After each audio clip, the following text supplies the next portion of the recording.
আর বন্ধুরা, পুষ্পর বাঙাল হেসেলে আপনাদের স্বাগত।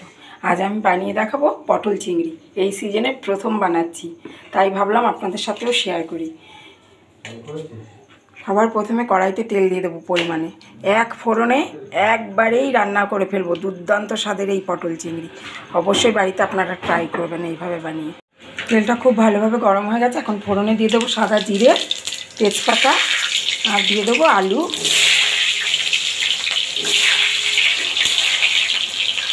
পটল।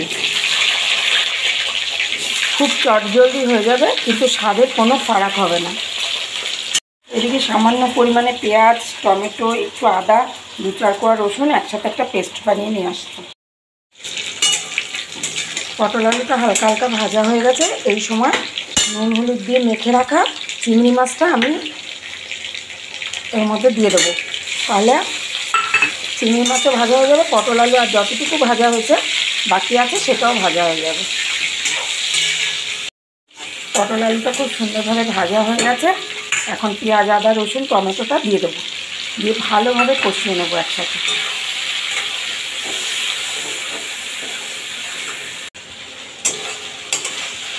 খুব সুন্দরভাবে পেঁয়াজ, আদা, রসুন, টমেটোটাকে কষাতে হবে।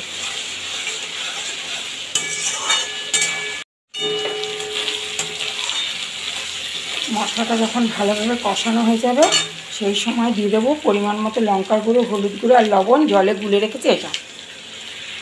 এবার ভালোভাবে কষাবো, কষাতে কষাতে যেন আলুটা সেদ্ধ হয়ে যায়। 2-4 দানা দিয়ে দেবো চিনি স্বাদের জন্য, দিয়ে ভালোভাবে কষিয়ে নেবো যতক্ষণ না তেল পুরোপুরি ছাড়ে।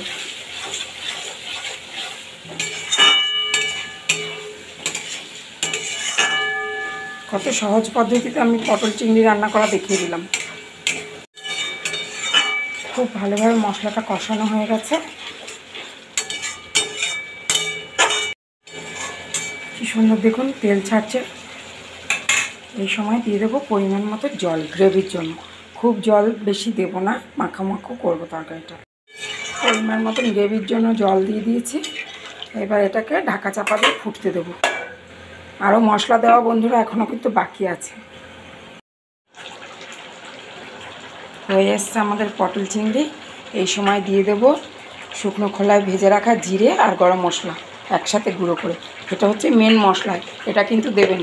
এটাতে বেশ একটা শাহি শাহি ফ্লেভার আসবে।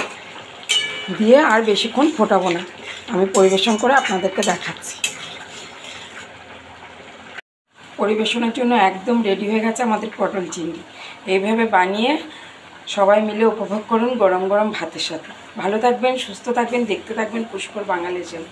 ফিরে আসছি পরের ভিডিওতে।